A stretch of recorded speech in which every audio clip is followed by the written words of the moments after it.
镜头倒来到台湾，台海局势紧张。即阵有风声讲，美国拜登政府可能比较帮助乌克兰的方式，以总统拨款权的方式，和美国总统通伫紧急状况的时，无经过国会的同意，就会使输出美国库存的物品甲服务。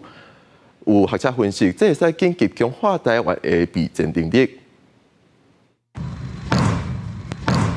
中国不愿意放弃武力还台，造成台海局势继续紧张。传出美国拜登政府想要比较援助乌克兰模式，以总统拨款权供应台湾5亿美金的军事援助。行政院长陈建仁讲，对着威权的扩张，维持自卫能力是相当重要。威权的扩张呢，我们一定要备战呢，才能够止战；我们要能战呢，才能够避战。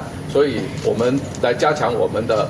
这一个战力呢维持我们国家的自卫的能力呢是相当的重要。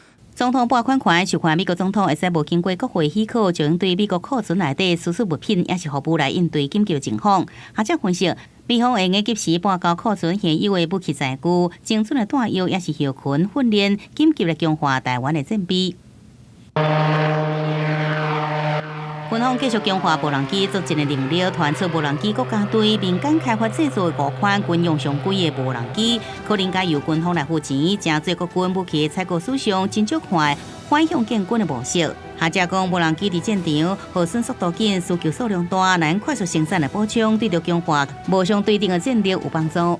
无人机还有其他的一些新兴科技，其实是现在武装部队在强化直管通知情监侦能力有效加强的一个非常重要的一个关键装备，更有效的去运用军民两用科技，让民间的科技实力可以为军方所用。